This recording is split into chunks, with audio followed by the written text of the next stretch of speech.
आज के क्लास में हम आप सबों को एनसीईआरटी गणित जो कक्षा 10 के हैं उसमें जो प्रश्नावली 1.1 हैं उनके प्रश्नों को हल करके समझाने का प्रयास करते हैं।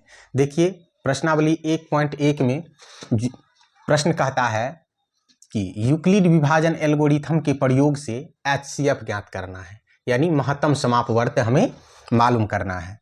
तो देखिए बुआ, यूक्लिड विभाजन एल्गोरिथम क्या होता है? ये होता है ए बराबर बी क्यू प्लस आर। अब इसमें ए क्या है? ए को बोला जाता है भाज, बी को बोला जाता है भाजक, क्यू को बोला जाता है भागफल, आर को बोला जाता है शेषफल।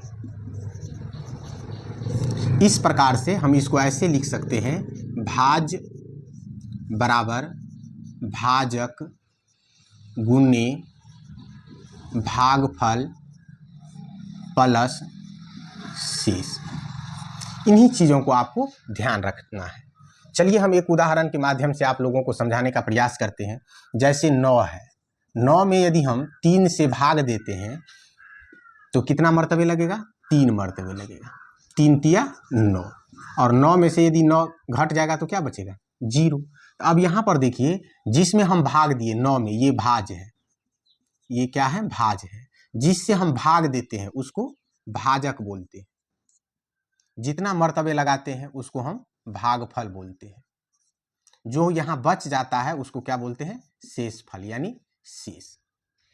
तो यही चीज़ों को आपको इसमें ध्यान रखना है। और जिस बच्चे को महत्तम समापवर्त भाग विधि से हो जाता है वे आराम से इस यूक्लिड विभाजन एल्गोरिथम का प्रयोग करके भी एचसीएफ आराम से बना सकता है, कोई दिक्कत नहीं है इसमें। देखिए, अब जब इन बातों को आप समझ चुके हैं तो अब हम सवाल की ओर चलते हैं। इसमें जो पहला सवाल है वो है 135 और 225 का एचसीएफ हमें मालूम करना है। तो पहले इसमें हमें क्या करना है, ये देख लेना है कि बड़ा कौन है। तो यहाँ पर लिखेंगे, चूंकि 135 से बड़ा है 225। अब हमें इसमें क्या कह रहा है कि यूक्लिड विभाजन एल्गोरिथम का प्रयोग करके एचसीएफ निकालने के लिए, तो उन बातों को यहाँ पर लिख देंगे हम। यूक्लिड विभाजन एल्गोरिथम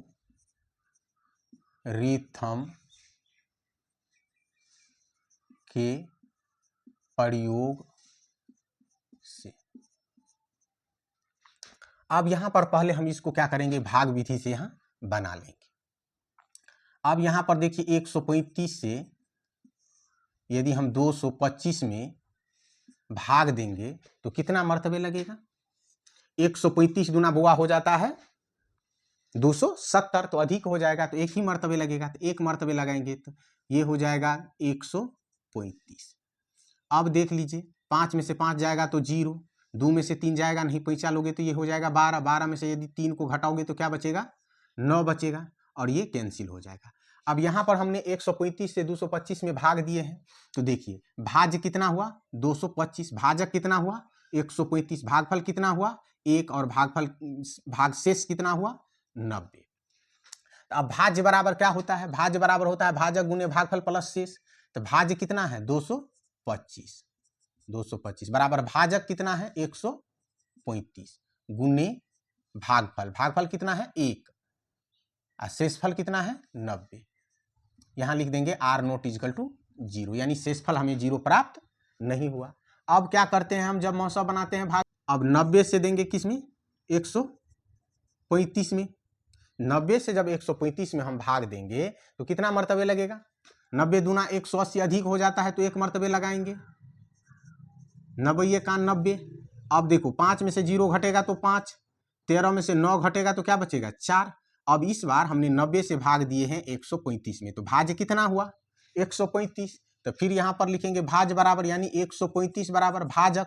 तो भाजक जिससे हम भाग देते हैं 90 गुने भागफल, एक मर्तबे लगाए हैं 1, और शेषफल कितना आया है? 45। यानी दूसरे चरण में भी हमें शेषफल 0 प्राप्त नहीं हुआ। जब तक हमें शेषफल 0 प्राप्त नहीं हो जाता है तब तक हम यह क्रिया करते रहेंगे। अब 45 से देंगे हम किस में, 90 में, 45 दूना 90। अब देखिए ये तो कैंसिल हो गया।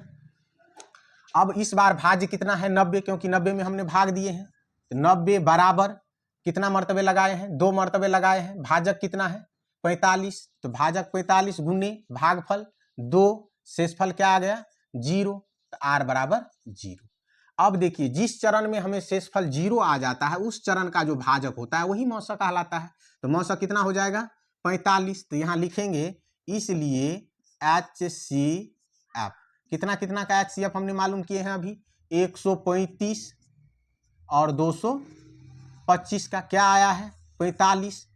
तो यहाँ पर लिख देंगे 45, यही तो हमें आंसर प्राप्त हो गया। देखिए 2 नंबर में ये क्वेश्चन पूछा जाता है बुआ, कोई मुश्किल प्रश्न नहीं है।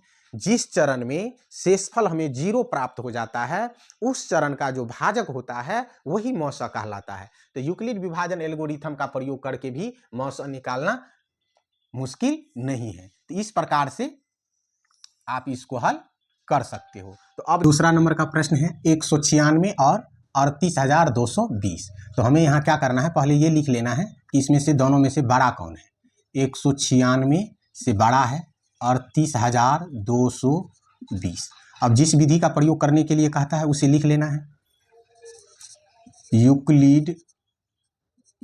यूक्लिड विभाजन एल्गोरिथम,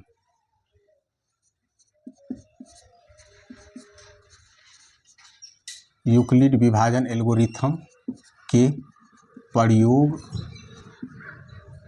से इस प्रकार से हमें लिख लेना है। अब क्या करना है बुआ, सीधा हमें देखो छोटका से बड़का में क्या करना है, भाग देना है। छोटा से माने 196 से भाग देना है किस में, 38,220 में। अब देखिए कितना मर्तबे बुआ लगेगा। यदि संख्या थोड़ा बड़ा रहता है तो अनुमान लगाना थोड़ा मुश्किल होता है, इसलिए सीधा इसमें भाग देंगे। 196 दूना अधिक हो जाएगा तो 1 के कान 1, 196 मर्तबे लग जाएगा। अब इसमें से 5 लोगे ये हो जाएगा 12, 12 में से 6 गया तो 6, ये बच गया 7, इसमें से 5 लोगे तो ये कितना हो जाएगा 17, 17 में से यदि 9 जाएगा तो क्या बचेगा 8, ही बच गया 2, 2 में से यदि 1 जाएगा तो क्या बचेगा 1। अब इस पर 2 उतार दीजिए। अब देखिए कितना मर्तबे लगेगा, 7 मर्तबे कम हो जाता है। 10 मर्तबे तो 1960 अधिक हो जाएगा तो 9 मर्तबे लग जाएगा। 9 मर्तबे यदि लगाओगे तो 9 का 54 का 4 हासिल 5, 99 81, आप 5 कितना हो जाएगा 86, आ 9 का 9 8 17। तो इसमें से 5 लोगे ये हो जाएगा 12, 12 में से यदि 4 जाएगा तो क्या बचेगा 8, ये बच गया 5, 5 लोगे 15, 15 में से 6 गया तो क्या बच गया 9। अब ये कैंसिल और ये भी कैंसिल हो जाएगा। अब यहाँ पर क्या उतर जाएगा 0। अब अंतिम में 0 है तो 5 मर्तबे लगेगा बुआ, 5 मर्तबे लगा दीजिए आराम से। 6 पंचे 30 का 0 हासिल 3, 9 पंचे 45, 3 48 का 8 हासिल 4, 5 एकान 5 आ 4 क्या हो जाएगा 9। अब ये भी कैंसिल हो जाएगा।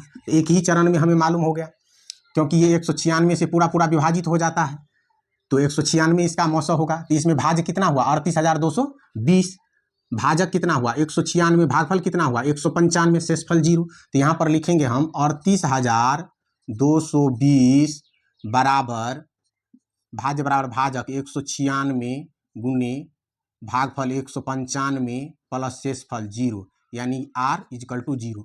तो पहला चरण में ही हमें 0 मालूम हो जाता है। तो जिस चरण में 0 मालूम हो जाता है उस चरण का जो भाजक होता है वही ना मौसक कहलाता है। तो यहाँ पर लिखेंगे इसलिए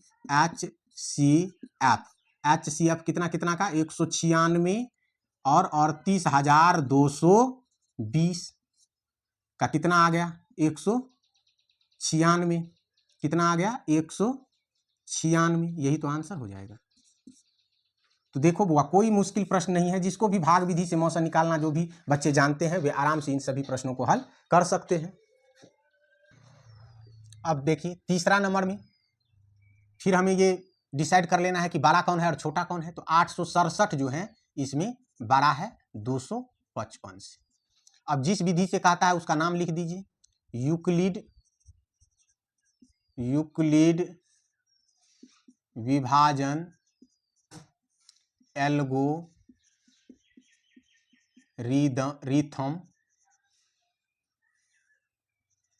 के प्रयोग से। अब देखिए 255 से भाग दीजिए 867 में, तो 255 से यदि हम भाग देंगे 867 में तो कितना मरतबे लग जाएगा? 4 मरतबे अधिक हो जाएगा, तो 3 मरतबे। 5 तिया 15 का 5 हासिल 1, 5 तिया 15, 1 16 का 6 हासिल 1, 3 दूना 6, 1 7। अब देखिए 7 में से 5 गया तो क्या बचेगा? 2 0 1। अब पहला चरण में हमें भाज्य कितना है? 867, भाजक कितना है? 255, भागफल कितना है? 3, शेषफल कितना है? 102। तो यहाँ लिखेंगे भाज्य बराबर, तो भाज्य है 867 बराबर भाजक कितना है? 255, भागफल कितना है? 3, शेषफल कितना है? 102। यानी पहला चरण में शेषफल हमें 0 प्राप्त नहीं हुआ। जब तक हमें शेषफल 0 नहीं आता तब तक हम हल करेंगे। अब 100 200 जो है 255 में देना है। अब कितना मरतबे लगेगा? 2 मरतबे लगेगा, तो 2 मरतबे लगेगा तो 100 दूना क्या हो जाएगा? 204। अब घटा लीजिए तो क्या बचेगा? शेषफल 51। यानी दूसरा चरण में भाज्य कितना है? 255, भाज्य कितना है? 255, और भाजक कितना है? 102, भागफल कितना है? 2, शेषफल कितना है? 51। अब इसको यहां पर लिख लेते हैं भाज्य बराबर, तो 255 बराबर भाजक कितना है? 102 गुने भागफल 2, शेषफल 51। यानी दूसरा चरण में भी हमें क्या हुआ? शेषफल 0 प्राप्त नहीं हुआ। अब यहां क्या करेंगे हम? 51 से देंगे 102 में, तो कितना मरतबे लग जाएगा? 2 मरतबे लग जाएगा, तो 102 आ जाता है। यानी तीसरे चरण में जो है हमें शेषफल 0 प्राप्त हो जाता है। तो भाज्य कितना है इसमें? 102 बराबर भाजक कितना है? 51, गुने भागफल कितना है? 2, शेषफल आ गया 0, यानी r = 0। देखिए इस चरण में जो जिस संख्या से ये पूरा पूरा विभाजित होता है वही तो मौसा कहलाता है। तो जिस चरण में हमें शेषफल 0 प्राप्त हो जाता है उस चरण का जो भाजक होता है वही मौसा कहलाता है। तो यहां पर हम लिख देंगे, इसलिए HCF 867 और 255 का कितना प्राप्त हो गया? 51। तो इस प्रकार से इन सभी प्रश्नों को हल आप कर सकते हो। और 2 नंबर में बुआ ये प्रश्न पूछता है, तो कोई मुश्किल प्रश्न नहीं है। आप लोग मौसा तो वैसे चौथा पांचवा क्लास में ही सीख चुके हैं, तो इसलिए हम उम्मीद करते हैं कि आप लोगों को समझ में आ गया होगा। यदि आप लोगों को समझ में आ गया होगा तो वीडियो को सब्सक्राइब कर लीजिएगा, ताकि आप लोगों का यदि सपोर्ट मिलेगा तो और अच्छे ढंग से सभी किताबों का सॉल्यूशन आप लोगों को इस यूट्यूब चैनल के माध्यम से प्राप्त होता रहेगा। तो इसलिए आप लोग देखिए, और जो कुछ भी आप लोगों को दिक्कत होगा तो कमेंट बॉक्स में आप लोग बताइएगा, तो हम उसको हल करके समझाने का प्रयास करेंगे। पुनः